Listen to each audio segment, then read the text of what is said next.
কালি আমাৰ যেহেতু সাধাৰণ নিৰ্বাচন হৈছিলে আৰু নিৰ্বাচনত মই জয়লাভ কৰিছিলোঁ কৰাৰ পাছত আমি যি মোক সহায় কৰি আহিছে সহায় কৰি আহা তেওঁলোকে মোক এটা নিৰ্দিষ্ট স্থানলৈ লৈ যাবৰ কাৰণে তেওঁলোকে মোক লৈ গৈছিলে মোৰ লগত আছিলে আমাৰ সতীৰ্থ আমাৰ বন্ধু তেওঁলোকো জয় হৈছিলে AGS আৰু প্ৰেছিডেণ্ট গাৰ্লছ কমনৰ আৰু ছ'চিয়েল ছাৰ্ভিচত যিকেইজনে যোগদান দিছিলে আমি গৈ আছিলোঁ যাই থাকোঁতেই গাড়ীখন অহাটো যিহেতু ভিডিঅ'টো দেখিছে আপোনালোকে সেইটো সঁচা তেওঁলোকে আহি তেওঁলোকে মোক তেওঁলোকৰ লগত যাবৰ কাৰণে ক'লে আৰু যাবৰ কাৰণে কৈছে মই তেওঁলোকৰ লগত গ'লোঁ বলপূৰ্বকভাৱে বুলি মই নকওঁ তেওঁলোকে অলপ ভয় খাইছিলে আৰু ময়ো ভয় খাইছিলোঁ পাছত তেওঁলোকে মোক তেনেকুৱা একো কোৱা নাই তেওঁলোকে জাষ্ট তেওঁলোকৰ লগত লৈ গৈছে আৰু তেওঁলোকে মোক বুজাইছে আহা তুমি একো নহয় আমি কথা পাতোঁ বলপূৰ্বকভাৱে যোগদান নাই কৰা বুলিয়ে মই ক'ব পাৰোঁ তেওঁলোকে যিহেতু আমাক ভালকৈ বুজাইছে তো বলপূৰ্বক কৰা নাই তেওঁলোকে বুজাইছে টনা আজোৰা একচুৱেলি মই তেওঁলোকে মতা নাই কাৰণে মই ওলাই যোৱা নাছিলোঁ তেওঁলোকে যেতিয়া মোক নিবৰ কাৰণে আহিছিলে তো তেওঁলোকে বহুত ভয় খাইছিলে ময়ো ভয় খাইছিলোঁ কাৰণ মই সেই ছিষ্টেমটোত মই নাছিলোঁ একচুৱেলি AVP জইন কৰিছোঁ কিন্তু AVP জইন কৰিছোঁ কাৰণ মোক গোটেই যোৱাৰ পাছত তেওঁলোক তালৈ লৈ যোৱাৰ পাছত আপোনালোকে তাতে মোক যিহেতু বুজালে তেওঁলোকে AVP অফিচত বিজেপি অফিচত বিজেপি অফিচত কাক লগ পালোঁ তেওঁলোকৰ নামটো ঠিক মই নাজানো তেওঁলোকৰ নাম নাজানো কিন্তু তেওঁলোকৰ চেহেৰাকেইটা হয়তো মই চিনি পাওঁ দেখিছোঁ নাই বিজেপি অফিচত জইন কৰা নাই মই AVP অফিচতে জইন কৰিছোঁ মই শাসকীয় দলৰ ছাত্ৰ সংগঠনত জইন হোৱাৰ সেইটো পোনপটীয়াকৈ মই কেনেকৈ কওঁ মই তাৰ কোনো মোৰ ভাষা নাই কাৰণ তেওঁলোকে কি বুজালে তেওঁলোকে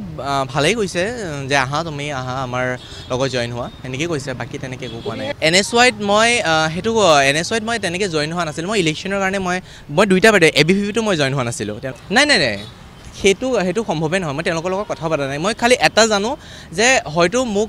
এটেক কৰিবৰ কাৰণে বা কোনোবা বাহিৰৰ মানুহ আছে বুলি মই সেইটো চিয়'ৰ আছিলোঁ আৰু সেইটো মই কৈ আছিলোঁ চবকে কৈ আছিলোঁ কালিৰ সেই যোনটো মোক যিহেতু বুজাবৰ কাৰণে লৈ গৈছিলে তেতিয়া তেওঁলোক আছিলে AVP দাদাকেইজন আছিলে তেওঁলোকৰ ঠিক যুৱ মৰ্চাৰে আছিল চাগে মই তেওঁলোকৰ নাম আৰু তেনেকৈ মই ইমান ভালকৈ নাজানো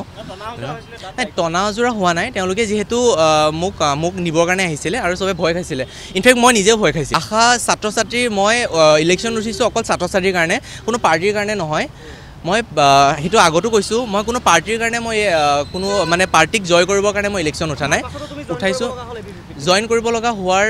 কাৰণটো আপোনালোকে জইন হ'ব মই সেইটোৱে কৈ আছোঁ জইন হ'ব হোৱাৰ কাৰণটো আপোনালোকে নিজে তেওঁলোকে বুজোৱাৰ কাৰণে মই আহিব লগা হ'ল বাহিৰৰ কিন্তু ভিতৰৰ ছাত্ৰ ছাত্ৰীৰ লগত সেইটো কোনো ধৰণৰ কথা নাই ছাত্ৰ ছাত্ৰীৰ কাৰণে মই উঠিছোঁ ছাত্ৰ ছাত্ৰীৰ কাৰণে মই কাম কৰি যাম আগত AVPৰ হৈ বাহিৰৰ কামৰখিনি মই নকওঁ বাহিৰত মই কোনো পাৰ্টীৰ মই ভিতৰৰ কথা মোৰ স্বাৰ্থ অকল কলেজৰ ভিতৰৰ ছাত্ৰ ছাত্ৰীৰ কাৰণে আছে কলেজৰ ছাত্ৰ ছাত্ৰীৰ কাৰণেহে মোৰ স্বাৰ্থ নিহিত হৈ আছে কোনো বাহিৰৰ পাৰ্টী NSY মোক উঠাইছে NSY বাহিৰৰ কামখিনি কৰিবৰ কাৰণে মই উঠা নাই AVP মই কলেজৰ ছাত্ৰ ছাত্ৰীখিনিক এইটোৱে ক'ম মই তেওঁলোকক মই কৈ আছোঁ বাৰে তেওঁলোকক এইটোৱে ক'ম যে মই অকল তেওঁলোকৰ বাবে উঠিছোঁ তেওঁলোকৰ কাম আৰু মোৰ এজেণ্ডা তেওঁলোকৰ সমস্যাখিনি সমাধানৰ কাৰণে মই উঠিছোঁ সেই সমাধানখিনি মই কৰি যাম কোনো পাৰ্টীৰ পৰা নহয় এজন সাধাৰণ সম্পাদক হিচাপে মই সেই কামখিনি কৰি যাম আৰু মই সেইটোৱে কওঁ আৰু আমাৰ যিটো ৰূপান্তৰ ছ'চাইটি আছে তাৰ আণ্ডাৰত আমি কালচাৰেল লাইন আৰু আমাৰ বহুতকেইটা মই ভাগ তাত ৰাখিছোঁ মই সেইটোৱে কওঁ যদি তেওঁলোকে কিবা কৰে মই একো আপত্তি নাই মই লাগিলে ৰিজাইন দি দিম কাৰণ মই এই পক্ষটোত মই একদমেই নিবিচাৰোঁ এই ৰাজনীতিৰ মেৰপাছত মই সোমাব একেবাৰে নিবিচাৰোঁ আৰু মই বাৰে এটাই কৈ আছোঁ মোৰ স্বাৰ্থ অকল ছাত্ৰ ছাত্ৰীৰ হিতাৰ্থে কাম কৰা তাৰ বাহিৰে যদি বেলেগ তেওঁলোকে যদি কিবা কৰে তেতিয়াহ'লে মই নিজে গিভ আপ কৰিম মই সেইটোত মোৰ আপত্তি একোৱেই নাই কালি মই মেমহঁতকো কৈছোঁ যদিহে ইমান বেছি হৈ থাকে এইবোৰ প্ৰেছাৰ নলওঁ মই এনেও আগতো কাম কৰিছোঁ মই NSS ভলণ্টিয়াৰ্ছ হিচাপে কাম কৰি আছোঁ সমাজসেৱক হিচাপে কাম কৰি আছোঁ ৰূপান্তৰ ছ'চাইটিৰ মই ছেক্ৰেটেৰী হিচাপে মই কাম কৰি আছোঁ অলৰেডি সেইখন কলেজত তো মই সেনেকৈ কাম কৰি যাম মোৰ সেইটো কথা নাই